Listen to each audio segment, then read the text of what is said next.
Hello, and welcome back to part 2 of the lecture, Renaissance, Reformations, and Rulers. In this section of the lecture, I'm going to talk more in detail about the English Reformations and the rulers under which they occurred. Let's start off with Reformation number 1, which happened under Henry VIII. Henry VIII was the second son of Henry VII, and probably never expected to be king when he was a little boy. But when his older brother Arthur died as a teenager, Henry became his heir. In 1509, Henry VII died, and Henry VIII became king. He married Arthur's widow, Catherine of Aragon, the daughter of the famous Ferdinand and Isabella of Spain, who commissioned Columbus. Keep in mind that England had spent long periods of the last century fighting over who was the rightful heir. So, when Henry VIII and Catherine had only one living child, a daughter, after more than 20 years of marriage and numerous miscarriages and infant deaths, Henry began to be concerned. He had married his brother's widow, an act for which he had to get special permission from the Pope. God had not seen fit to bless their union with a son that lived more than a few months. Could God be judging him? Henry was a devout Catholic. He had even written a pamphlet railing against Martin Luther, but he began to think that he had done the wrong thing by marrying Catherine. Thus, he commenced the process of gaining an annulment. Divorce, as we understand it nowadays, was not an option at this time period. Annulment, which was called divorce a vinculo matrimonio, or divorce from the bonds of marriage, was the only way forward if Henry wished to marry again and have an heir.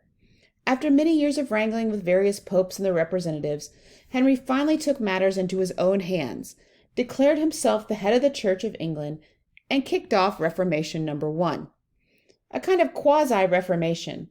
Henry broke ties with Rome, but did not really reform much of the actual practice of Christianity in England. He dissolved the monasteries, but he did not allow priests to marry, for example. Let's take a brief sidetrack to discuss Sir Thomas More, author of your longer reading selection this week, Utopia. Sir Thomas More was a Renaissance humanist and a good friend of the influential Dutch humanist Erasmus. Thomas More wrote Utopia in 1516, just 1 year before Martin Luther turned Europe upside down with the Reformation. Originally written in Latin, Utopia is part imaginary travelogue and part political theory. We'll just be reading Book 2, so I've linked a summary to Book 1 on the Unit 5 page on Canvas. It's just a few minutes long, and I recommend you give it a look before you begin reading. Thomas More was trained as a lawyer, but had a lifelong ambivalence about his job. He seriously considered becoming a priest as a young man, but since he wanted to marry, decided to go into law instead. He served as Henry VIII's Lord High Chancellor, a very prestigious role, from 1529 to 1532. Despite the religious tolerance advocated for in More's Utopia, More himself was a virulent opponent to the Reformation, often persecuting those he considered to be heretics. He resigned his government post in 1532 in protest over Henry's treatment of Catherine of Aragon, and was later beheaded for his refusal to acknowledge Henry as the head of the church. Thomas More was a man who wore a hair shirt underneath his clothing, and yet wrote about religious tolerance and how people could get divorced in Utopia. Maybe the fantasy does not play out in the reality.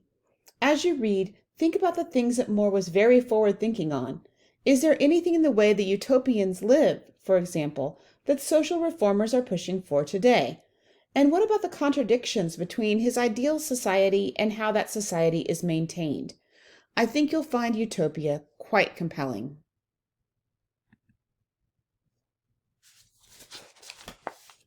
I want to talk a little bit now about Anne Boleyn. I'm going to have to limit myself here because I've done extensive research on Anne Boleyn for some projects in the past. However, one can't really discuss the First English Reformation without bringing in Anne.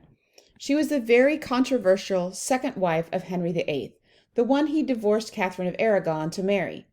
Henry annulled his first marriage to marry Anne in 1533 with the blessing of Thomas Cranmer, who I'll discuss on the next slide. It's hard to say exactly what Anne's religious beliefs were. She was certainly patronized several preachers who called for church reform, and she believed people ought to read the Bible in their own language. Anne spent a significant portion of her early life at the French court, so she was fluent in French. She bore Henry VII one daughter, who would later become Queen Elizabeth I, and then she had 2 to 3 stillbirths or miscarriages. She was beheaded in 1536 on the charges of adultery. Scholars disagree whether she really had engaged in adultery or if Henry had tired of her and, having fallen in love with his soon-to-be third wife, Jane Seymour, was just looking for a way out. He may have felt the lack of a son to be God's continued judgment on him. Regardless, Anne is presented as a Protestant martyr in Fox's Acts and Monuments, a very influential book nicknamed the Book of Martyrs, during Elizabeth I's day. Thomas Cranmer came into favor with Anne Boleyn, having been her family's private chaplain. The Boleyns recommended him to Henry VIII, and when the Archbishop of Canterbury died in 1532, Henry appointed Cranmer to the job. Cranmer built the case for Henry's divorce from Catherine of Aragon, and he maintained a high opinion of Anne Boleyn. Although Henry had broken from Rome, Cranmer made no radical changes in church doctrine. Henry dissolved the monasteries and revoked his allegiance to the Pope, but day-to-day worship did not really change much during this time period. Henry was an equal opportunity persecutor of both Catholics, who refused to recognize his authority, like Thomas More, and Protestants who, in his opinion, were too radical for their beliefs. It was he who authorized the burning at the stake of the Bible translator William Tyndale in 1536, 3 years after Henry had broken with Rome. Edward VI, Henry's son by his third wife, Jane Seymour, assumed the monarchy upon his father's death in 1547. He was not yet 10 years old. Edward's mother died of childbed fever, and Edward had a series of stepmothers. Henry's final wife, Catherine Parr, was a formidable Protestant scholar in her own right and oversaw Edward's education personally. Edward's advisors were keen on more drastic reforms than Henry VIII had been, and as Edward trusted Thomas Cranmer so completely, Cranmer was able to shape the Church of England to be different than the Roman Church. That's why I'm calling this time period Reformation number 2. Here are some reforms under Edward VI. The Latin Mass was no longer used. Statues of saints and pictures on the church walls were removed, as were stone altars, stained glass windows, candles, and goblets. Priests were allowed to marry, which was good for Cranmer because he already had a secret wife, and the Book of Common Prayer, written in English, was composed. Before Edward died, Cranmer had begun to work out an argument for divorce, more like we have divorce today. But Edward's early death at age 15 scuttled that idea. It was 1857 before divorce in the modern sense was available for the English. Before he died, Edward named his cousin, Lady Jane Grey, his successor. This was to ensure that England would not return to Rome and Catholicism. Edward's sister Mary was a Catholic. While his other sister Elizabeth was a Protestant, there was some question as to whether Henry's marriage to Anne Boleyn would have been legal at the time. The Book of Common Prayer was the most lasting of Edward's reforms. First published in 1549, it was sanctioned by Parliament and created a liturgy for worship in English. A second edition was published in 1522, a year before Edward died. When Edward did die of an illness, the crown initially passed, as per Edward's will, to Lady Jane Grey.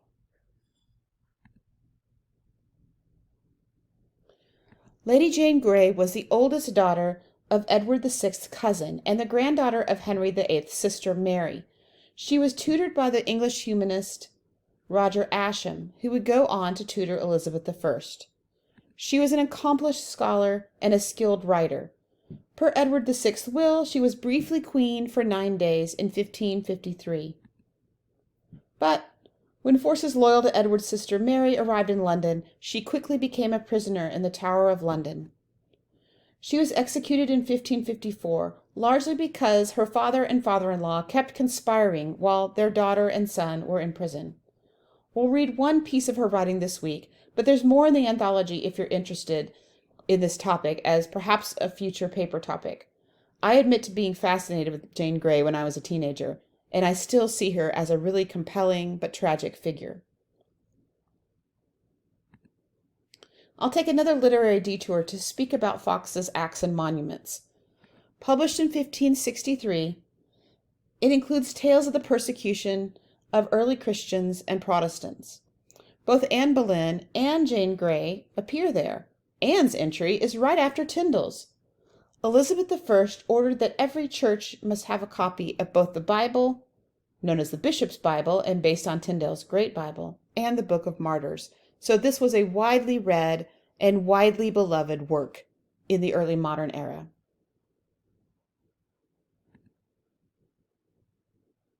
Mary I returned to Rome. According to the Act of Succession by Parliament passed under Henry VIII, when Edward died, Mary was supposed to be the next in line to succeed him. Like her mother, Catherine of Aragon, Mary was a devout Catholic. Mary had a difficult childhood as soon as her mother fell out of favor with her father, and her fortunes depended greatly on who her stepmother was. The selection for this week's reading is a letter of apology to her father, Henry VIII. She was married to Philip II of Spain, but she had no living children. After she succeeded to the throne as her brother's heir, she returned to England to the Roman Catholic Church, burning English Bibles and English Protestants, including Archbishop Thomas Cranmer. There's a monument to Cranmer and a few others on the place of his execution in Oxford, England, if you're ever there. Look it up. Mary was known as Bloody Mary because of her fervor in eradicating Protestants from England. But she was a sincere believer, and one that perhaps deserves some sympathy. When Mary ascended to the throne, many English Protestants fled to John Calvin's Geneva. It was here that the Geneva Bible was translated. This would become the main English translation prior to King James's authorized version. When Shakespeare paraphrases the Bible, it is the Geneva Bible, and it was this Bible that the Puritans brought with them to America on the Mayflower. Elizabeth I, Reformation number 3. When her half-sister Mary I died childless in 1558, Elizabeth became queen. Elizabeth had been in semi-imprisonment for much of her sister's reign, and her new subjects did not really know what she would do in terms of religion. On the route to her coronation, she arranged for one of her subjects to offer her an English Bible. She took the Bible and kissed it, thereby signaling that she would be returning England to Protestantism. Under Elizabeth, English Bibles were placed in every parish church, along with Fox's Acts and Monuments. These Bibles would have been a revised version of Tyndale's Great Bible, and became known as the Bishop's Bible. Elizabeth restored Cranmer's Book of Common Prayer for use in worship. All her life, Elizabeth's reign was threatened, because she was a woman, and yet many consider her to be the greatest king England has ever known. Though she had many marriage prospects, ultimately she chose to remain single. There were many threats to her reign. The Pope declared that she was a heretic. In other words, killing her would not be a mortal sin. Therefore, she was worried about becoming an assassination target. She had a huge spy network to sniff out conspiracies. She had a complicated relationship with her cousin, Mary, Queen of Scots, and ultimately had her beheaded. The greatest threat to her reign came in 1588 when the Spanish Armada was preparing to invade England. We'll read her speech to her troops at Tilbury, prepared as England was worrying about the invasion this week. For more information about the impact of the English victory at sea over the Spanish Armada, please watch the video linked on the Canvas page. When Elizabeth died childless in 1603, she made provision for her crown to pass to her cousin, the son of her rival, Mary, Queen of Scots. James I and VI. James has two numbers beside his name because he was King James I of England, but James VI of his native Scotland. Though James was king of both countries, England and Scotland were not technically one unit as they are now. The unification would not happen until the reign of James's great-granddaughter Anne in the early 1700s. Although his mother, Mary, Queen of Scots, was vehemently Catholic, his father, Lord Darnley, was a Presbyterian, and James I and VI was raised Protestant. He adapted quite well to the Church of England and, as an intellectual, enjoyed engaging in theological debates. The main challenge to James's reign happened early on, when the Catholic Guy Fawkes plotted to blow up Parliament and kill James in 1605. James wrote several books himself, including one about witches, a topic which obsessed him. In fact, Shakespeare wrote Macbeth to flatter the Scottish king, but also to indulge James's fascination with witches. James's main contribution to English literature, however, was not something he wrote, but something he commissioned, a translation of the Bible. James felt that the Geneva Bible had too much biblical interpretation in its marginal notes and translation choices. He tasked 47 scholars to complete a translation of the Bible, which they did, basing much of their work on Tyndale's earlier translation. The Authorized Version, as it was officially called, had a profound effect on the English language, including such phrases as "turn the world upside down" from Acts, "God forbid" from Romans, and "take root" from 2 Kings. This translation is still in wide use today and is beloved, especially in African American congregations and by Baptists and Pentecostals. I'm now going to switch over to a video where I'm talking about the actual look of the King James Bible and the early modern bookmaking. This will be the last portion of this lecture. If you need closed captioning for the video, watch it on YouTube and click the CC icon.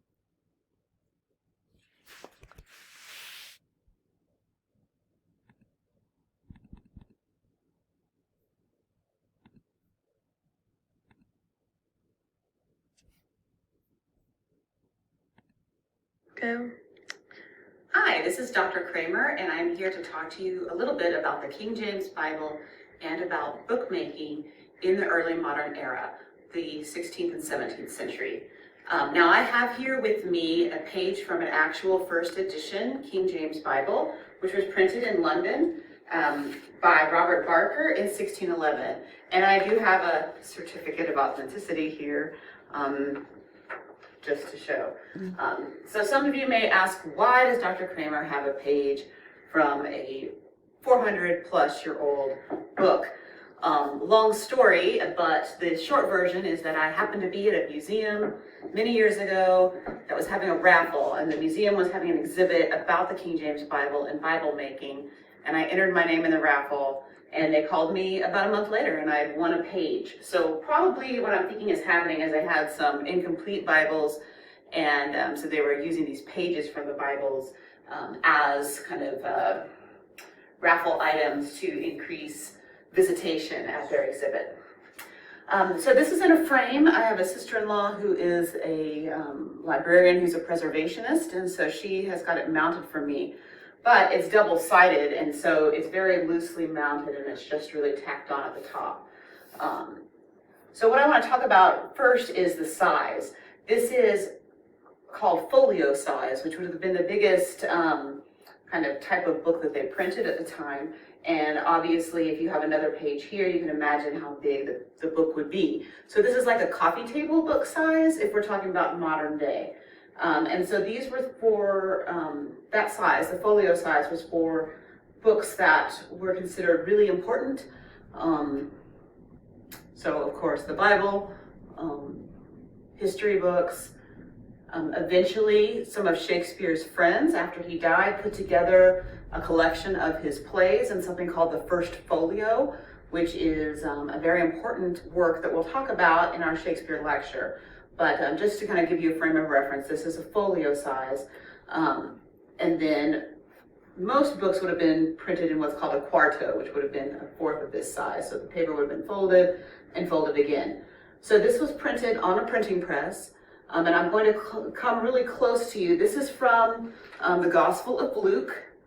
And you can see here it says the Straight Gate chapter, and it looks like XIIIJ, and that is how you wrote Roman numeral 14 back in the early 1600s.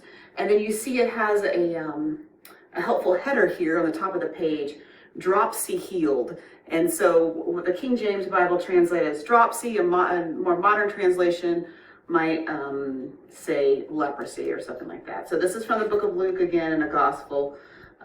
You'll also see that it has cross references down the side, just like a modern Bible might have. but no notes or interpretation given in the actual Bible. And that was something that King James asked the people who translated the Bible. King James was not the one that translated it, to avoid putting in. He did not want a lot of interpretation put into the Bible. He just wanted the Bible there for people to see. If you look closely, you'll see that there are two types of type. There's this, which is very modern, and then they have this type of type, which if you look at it just glancing, you might think, oh my goodness, that's completely unreadable. And it is very hard to read, but this is modern English, early modern English, but modern English. So this is called black letter. And you'll see at the beginning of the chapter, it will have things in italic, or like Roman print, what we would call, and then it goes into the black letter. I'm going to get even closer just so you can kind of look. Just a few things to note about typesetting and spelling back in this time period. There were no dictionaries for English yet. That comes later in the 18th century. And so spelling is not regularized. So sometimes you will find spelling or words spelled different ways on the same page. Also, some letters that we have today, like the letter J, are not really used here. So if you can see here on verse 34 of chapter 13, this says, "O Jerusalem." And you see there's not a J there, a capital J. You'll also note that some of these letters have what's called a long S, which looks like an F. You see this here on the straight gate, and you see this here on Jerusalem. And this is actually a letter that's still in use when you are getting to the United States and the Declaration of Independence. So I'm not quite sure when the long S went out of fashion. I'd have to look that up, but that's just another thing to note. All right, so that's the King James Bible from 1611. This is a first edition page printed by Robert Barker, and I will see you next time.